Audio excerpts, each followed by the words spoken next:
Hi, I'm Justin, and today I'm going to show you how I did this simple kitchen renovation. Hope you enjoy. So starting off with this kitchen project, we wanted to reuse this cabinet that we're moving to make space for the floating shelves and the accent backsplash. So we moved it up into our laundry room. That'll be a future video. The first part of this project we started with was the trim around the kitchen window. We wanted to cover up the half circle that was above the window. This is kind of a little dated and we wanted to freshen it up. Getting rid of this gave it more of a modern rustic farmhouse look. We plan to cover the window with some shiplap boards that would make a good backdrop for some decor later on, like a reef or a cute sign or something. The idea for covering this half circle window came from another YouTube channel I like to watch called Shandy to Chic. They covered up a window in a dining room and I thought it would work really well in the kitchen since the rounded window kind of is a little dated now. So I wanted to spruce things up and make it more of like a rustic modern look, and I think we achieved that with the shiplap pattern above the window.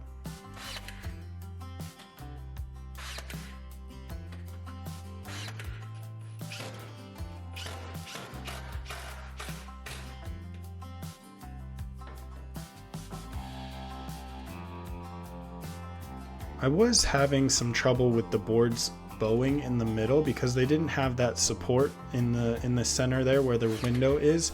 So I did end up adding a support piece in the middle to nail into so that the boards stay flush.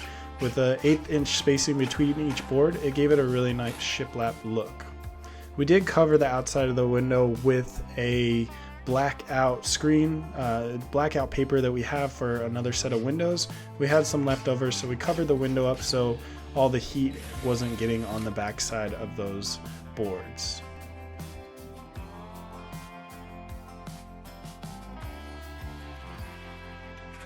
Once all the trim around the window was in place, I could start tiling the backsplash and the accent wall. So I've not really done a whole lot of tiling in the past, but I've watched several YouTube videos myself to learn how to do it. Once I got the hang of it, it was pretty easy and it flows really nice. But the tough part is working with all the outlets and making those specific cuts to make it fit in the space. As you can see here, I did struggle a little bit with the cuts, but after some time, I eventually got it.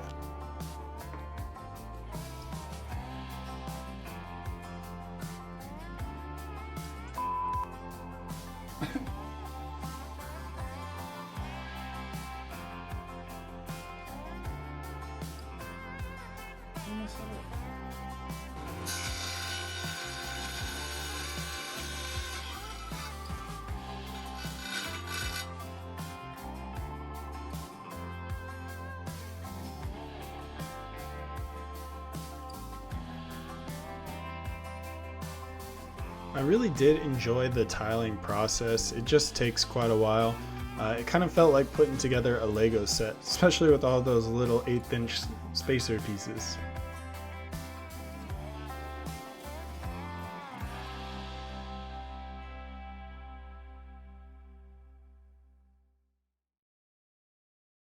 So this is what I got from the tiling yesterday. I was able to get all of the feature wall done that the floating shelves are going to sit on, along with the remaining backsplash under the cabinets and behind the oven.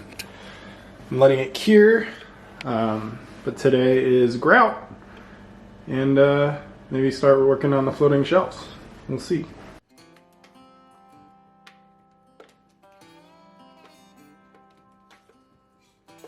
I forgot to show this yesterday during the install of the tile, but this was a ledger board to go in between the space behind the oven so that you can keep a consistent level tile the whole way across.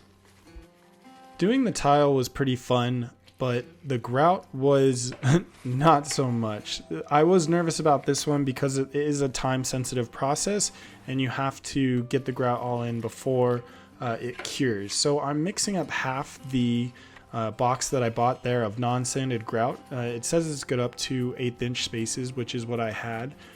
And I was able to stretch that half a box that I mixed up to the whole wall. So I was able to get all the grout done with just that one batch. And then I mixed up some later to fill up any holes or gaps that I missed during the first installation.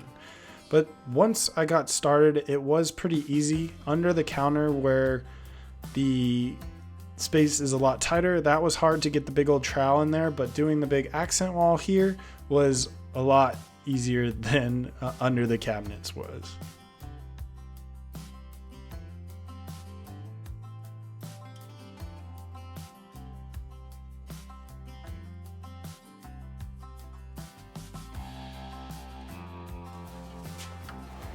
Now it was time to start working on the floating shelves that were going to be on that tile accent wall. I've done a video in the past on how I assembled these floating shelves. These ones were slightly different, so I'll run through it real quick. I did go with Select Pine because I wanted them to be a nice sharp look.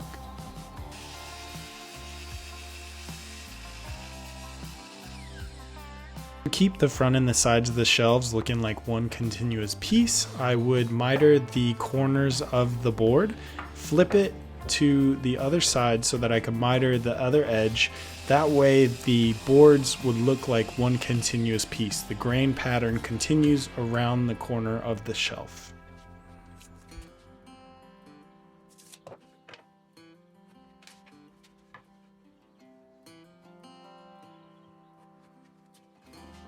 I wanted to avoid nail holes showing in the front of the shelves, so I just put wood glue and nails on the side of the shelves. I wish that I could have done this whole thing without nails, but I just don't have the clamps that I need to do that, so I opted for the sides of the shelves.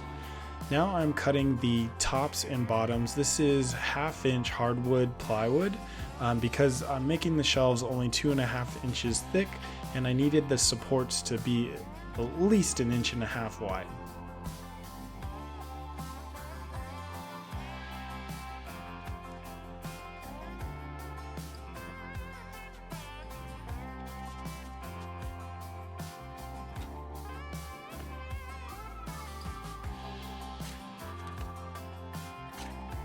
After the shelves had had some time to dry, it was time to sand and stain. I ended up going with a red oak finish stain with some 50/50 premixed polyurethane that I showed off in my crafting desk video.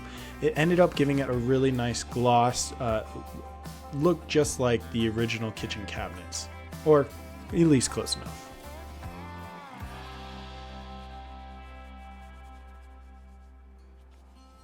While I gave the shelves some time to dry, it was time to work on the supports that we're going to screw in the wall.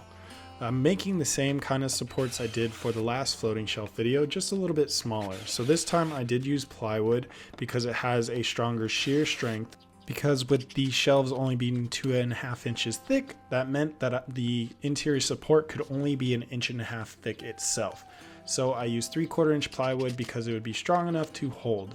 With one pocket hole screw in each with a little bit of wood glue, this was plenty strong enough once I got it onto the wall.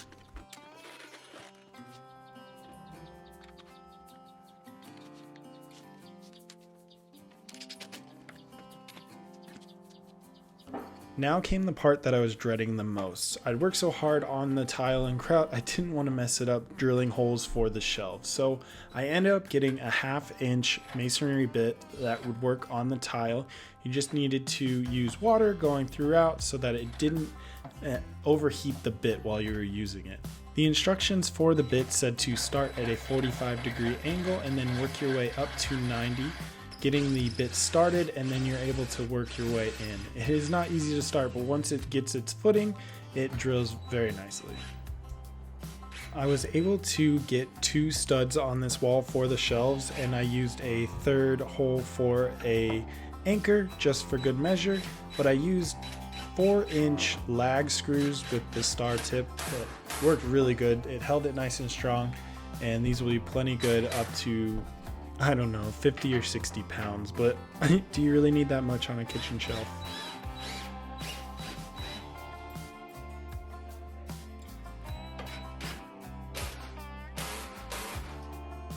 With the tolerances being so small on these shelves, it was a very tight fit. You didn't really need securing screws, but I did put in 2 screws in the back so that the shelves wouldn't move at all.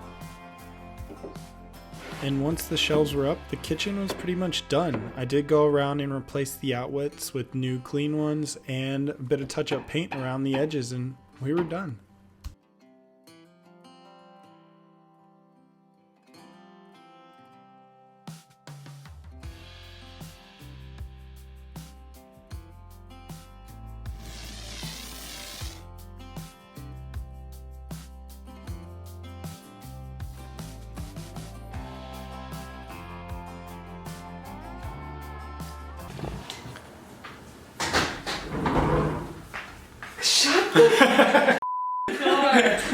God!